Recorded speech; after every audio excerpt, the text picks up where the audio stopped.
Example number 1 का second question करते हैं। A cottage industry produces certain number of toys. ये क्या बनाती है? कोई इंडस्ट्री है, ये कुछ टॉयज बनाती है in a day. The cost of production of each toys was found to be 55 minus number of toys produce in that day. Means कुछ नंबर ऑफ टॉयज बनाती है, एक टॉय की कॉस्ट कुछ दी हुई है, ठीक है, कुछ टर्म्स एंड कंडीशन के बेसिस पे। टोटल कॉस्ट ऑफ प्रोडक्शन दिया हुआ है 750 एंड हमें नंबर ऑफ टॉयज क्या करना है, बताना है। तो भैया total cost, number of toys and cost of each toy में क्या रिलेशन होता है, पहले हमें ये पता होना चाहिए। देखो मेरे, यदि मैं एक खिलौना बनाता हूं, मान लो ये 1000 रुपए का होता है और मैंने कितने 5 खिलौने बनाए, तो टोटल कॉस्ट कितनी हो जाएगी 5000। मतलब यदि हमें टोटल कॉस्ट निकालना होता है किसी चीज के, तो कितने नंबर ऑफ टॉयज बताए हैं और उनके कॉस्ट ऑफ ईच टॉय को यदि हम मल्टीप्लाई कर देंगे तो टोटल कॉस्ट मिल जाती है। इसी कॉन्सेप्ट को हम इस क्वेश्चन को सॉल्व करने के लिए यूज करेंगे। कि देखो पहली चीज नंबर ऑफ टॉयज में सोच लेता हूं कि नंबर ऑफ टॉयज कितने बने, x। Okay, cost of toy कुछ दी हुई है, cost of each toy means एक टॉय की कॉस्ट कितनी है ये हमें दी हुई है। तो एक टॉय की कॉस्ट के लिए क्या दिया हुआ है, the cost of each toy was found to be 55 minus number of toy x लिया है, प्रोड्यूस इन दैट डे, ठीक है। तो कॉस्ट हमें दिया हुआ है कि कॉस्ट कितना है 55 minus number of toy, cost हमने कितना लिख दिया 55 minus x। On a particular day the total cost of production was 750। अब देखो यदि मुझे टोटल कॉस्ट निकालना है तो टोटल कॉस्ट कैसे निकलेगी कि एक टॉय की कितनी कॉस्ट है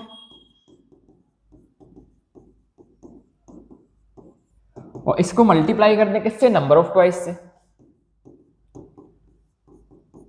यदि मैं नंबर ऑफ टॉयज से एक टॉय की कॉस्ट मल्टीप्लाई कर दूंगा टोटल कॉस्ट मिल जाएगी। तो देखो टोटल कॉस्ट मुझे कितना दिया हुआ है 750 दिया हुआ है, एक टॉय की कॉस्ट कितना लिखा है 55 minus x and number of toy कितने प्रोड्यूस हुए हैं एक्स। तो इसको हम सॉल्व कर लेंगे तो हमें क्या मिल जाएगी, क्वाड्रेटिक इक्वेशन। तो 750 इक्वल टू कितना हो गया 55x माइनस एक्स स्क्वायर।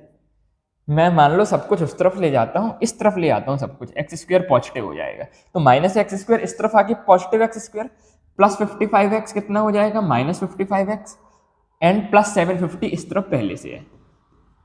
ये हमारी क्या बन गई, क्वाड्रेटिक इक्वेशन। इसको सॉल्व करेंगे तो x की वैल्यू मिल जाएगी, x की वैल्यू क्या है हमारी, नंबर ऑफ टॉय, तो यहां से हमें नंबर ऑफ टॉय मिल जाएगा। तो चलो इसे सॉल्व कर लेते हैं। तो इक्वेशन बनी है हमारी x square minus 55x plus 750। Quadratic equation को सॉल्व कैसे करते हैं, या तो फैक्टराइजेशन मेथड से या क्वाड्रेटिक फॉर्मूला से। तो इसको देखो फैक्टराइज करने का ट्राई करते हैं। फैक्टराइजेशन के हम काफी क्वेश्चंस कर चुके हैं, तो मैं आपको थोड़ा सा हिंट दे देता हूं कि ऐसे दो नंबर ढूंढते हैं जिसका मल्टीप्लाई 750 के बराबर आए और उनका सम कितना आना चाहिए, उनका सम करने में माइनस 55 के बराबर आना चाहिए, ठीक है, माइनस 55 के बराबर। देखो यदि मैं एक नंबर ले लूं -25 और दूसरा नंबर ले लूं -30, तो दोनों का मल्टीप्लाई कितना आ जाएगा 750। यदि आप नहीं सोच पा रहे हैं तो कैसे सोचते हैं, ऐसे हम 750 का क्या करते हैं, फैक्टराइजेशन करते हैं, फिर पेयर बना के देखते हैं, ठीक है। तो बहुत सारी क्वेश्चंस करा चुका हूं, यदि आपको नहीं बन रहा हो अभी तो आप फैक्टराइजेशन करके ये दो नंबर्स क्या कर सकते हैं, निकाल सकते हैं, ठीक है। तो देखो यहां पर सीधे मैं सॉल्व करता हूं, तो ये कितना हो गया X square minus 30x minus 25x plus 750 equal to 0, that is X square. इन दोनों में से क्या कॉमन है x, तो x माइनस 30 आ गया। इन दोनों में से ऐसा कुछ कॉमन लेते हैं कि जो ब्रैकेट बने वो पहले वाली जैसा बने। तो देखो हमें x चाहिए है तो यहां से क्या कॉमन लेना पड़ेगा -25, तो -25 कॉमन ले लेंगे तो यहाँ क्या बचेगा x, प्लस में से माइनस कॉमन ले लिया तो माइनस बचा, 750 में से 25 कॉमन ले लिया तो कितना बचा 30 बचा, इक्वल टू 0।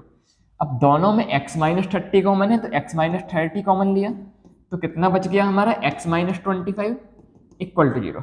तो यहाँ से x की एक वैल्यू कितनी आ गई 35 और दूसरी x की वैल्यू कितनी आ गई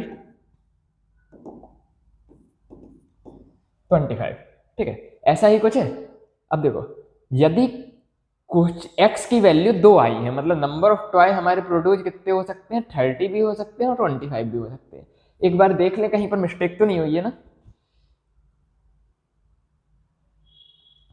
तो x की वैल्यू यदि मैं 30 रख दूंगा तो 30 इसका सॉल्यूशन बनेगा 30 का स्क्वायर 900 प्लस 750 माइनस 3। ठीक है, तो ये हमारे x की दो वैल्यूज आ गई। अब x की दो वैल्यूज मतलब नंबर ऑफ टॉय हमारे 30 भी प्रोड्यूस हो सकते हैं और x भी प्रोड्यूस हो सकते हैं। तो भाई अब क्या करें, तो देखो नंबर ऑफ टॉय x लिया था मैंने और कॉस्ट ऑफ टॉय कितना था 55 माइनस एक्स।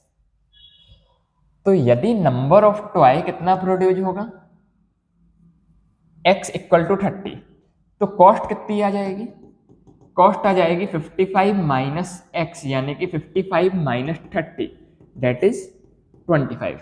और यदि नंबर ऑफ टॉयज 25 प्रोड्यूस होंगे तो कॉस्ट ऑफ ईच टॉय कितनी आ जाएगी 55 माइनस एक्स दैट इज 30। ठीक है, तो एक चीज 25 आएगी, दूसरी चीज क्या आएगी 30 आएगी। ऐसे करके हम इन क्वेश्चंस को क्या कर सकते हैं, सॉल्व कर सकते हैं।